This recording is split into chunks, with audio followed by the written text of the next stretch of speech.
Want to learn how to use your brakes to drive faster? Then I have the top technique for you. During the last free giveaway, you spoke and I listened. The technique that most of you have trouble with is trail braking. Trail braking is a technique where the brakes are used at the same time the car is turning. I don't know any fast driver that doesn't trail brake, so it's a technique you must learn if you want to be fast. I'm going to explain why it makes you faster, what good trail braking looks like, what common mistakes you could be making, and we can get you to trail brake like a pro. Let's go!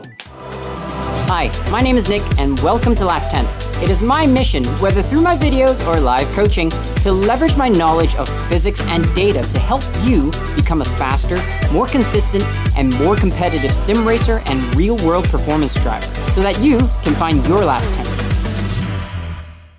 If you've ever wondered why all fast drivers trail brake, this is why. In most corners, you will need to slow down as you enter and speed up as you exit. You will be slowing down all the way to the apex, which means you will need to decelerate as you turn more and more if you want to use all of the grip that's available. If you are doing all of the deceleration or braking before you turn in, you will have to slow the car down to the apex speed or the corner's minimum speed. It's not hard to imagine why that's too slow and you'll be underutilizing the car's grip. And by doing some of the braking in the corner instead of all in a straight line, you're able to do less straight line braking and brake later, which lets you carry that top speed just a little bit longer. Another big reason top drivers trail brake is to manage the car's balance. Most cars are set up with understeer, which means the front of the car will lose its turning ability quicker than the rear of the car. When you experience understeer, it feels like the car refuses to turn. When trail braking, like any form of deceleration, it transfers load from the rear to the front. This will reduce the rear grip and give some of it to the front. The car's grip will be more optimized during understeer because you are taking grip away from the axle that has too much, the rear, and giving it to the one which does not have enough, the front. With grip more optimized, you will be able to run the same lines faster. When trail braking is done properly, the brake pressure will be hard right at the start, and the brake pedal will gradually decrease as your steering gradually increases into the corner. You will do this all the way to just before the apex, at which point you should have finished your trail braking. People used to everyday driving will almost always do the reverse. They will have a light initial pedal and heavier as they realize they're not slowing down enough. This is one of the mistakes that I see the most often in rookies. By doing this properly, you will hopefully have used all the grip the car can give you, and your G-sum plot should give you a convex shape in the deceleration regions instead of a straight line or concave shape. From what I've seen, there are various ways that drivers are doing this incorrectly.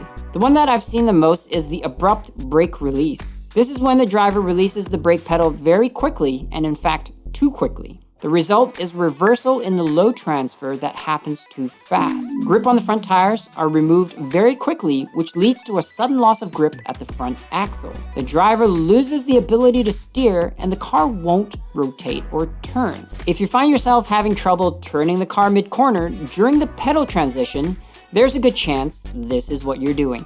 The next mistake that I see a lot is when drivers apply too much pressure. The tires experience too much brake force, and this takes the tire's ability away from cornering. Remember, a tire cannot brake and turn at the same time very well. It can do either of those things much better. When you brake too hard and try to turn, one of two things will happen.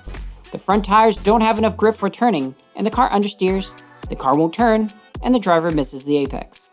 And usually, less experienced drivers will think the car needs to slow down more to make the turn, and does so by using more brake, which makes things even worse. The second thing that could happen is the rear tires don't have enough grip for turning. And the outcome of that is spinning the car. You don't want to spin the car. Another common mistake is releasing the brakes too early.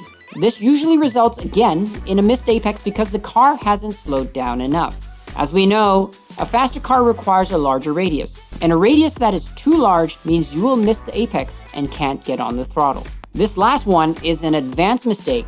It's very subtle, and you can only see it in the telemetry. Some drivers will initiate their trail brake a little bit too early. By early, I mean it happens before turn-in. When this happens, the brake release frees up some of the tire's grip, but until the driver starts steering, that freed grip isn't used. So in that brief moment, the car's grip is not fully utilized. If you look at the G-sum trace, you will see a slight dip at the time when the brake is released. This could be as brief as a few tenths of a second to a second or two. So now that you know what mistakes you're making, how do we fix this? If you're releasing the brake too abruptly, you need to work on a smoother pedal. Instead of trying to release the brake, try pressing the brake less hard, because that's what you're actually trying to do. At first, don't practice this driving laps around a track. Instead, practice this going in a straight line, giving your brake pedal the full attention and focus to release it gradually. This is very important. To improve, you have to practice with intent. The moment you try to do other things, your practice won't be as effective. Periodically, check your data to see if your brake trace is gradual.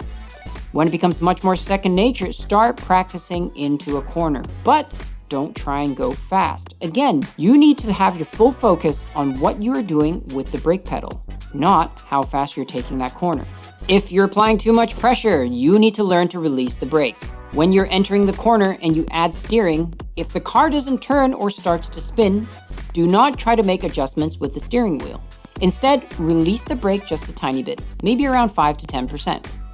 This will free up some grip for the tires to do more turning. It's going to be very hard to break your old habits, so keep at it and pay extra attention to when the car understeers or oversteers. However, if you release the brake a bit and the car still doesn't turn, then your problem is probably not too much brake pressure, but you're going too fast. And if that's the case, you can check out my video on the top novice mistakes, which covers how to fix going too fast. If you are releasing the brake too early, you need to make a conscious effort to keep your foot on the brake.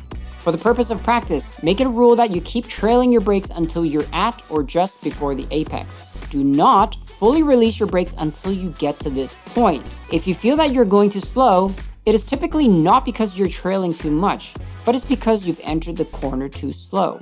But don't go trying to take that corner faster just yet. Get used to trail braking all the way to the apex first. The last mistake is very hard to fix, and that's why it's often the only mistake you'll see advanced drivers make. What you need to do is start your brake a fraction of a second later and turn in a fraction of a second earlier. This should help you fill in that grip dip.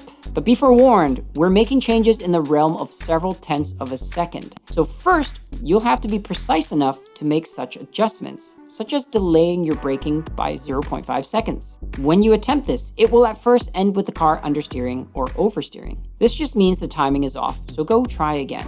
The key is to review your data frequently to see whether you're making the right adjustments. It is very, very difficult to tell when you're in the car because the grip will only be underutilized for a brief moment, during which a lot is going on. For these practices, I'd recommend choosing a track that's mostly flat or level. That way, the level of grip will be fairly consistent through the corner.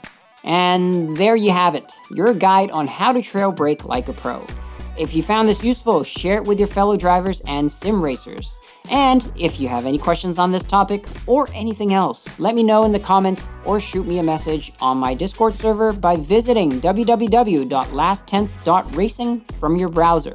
A lot of you have already reached out to me and know how much I like to chat with you, so keep it coming. Until then, keep sending it, and I'll see you next time.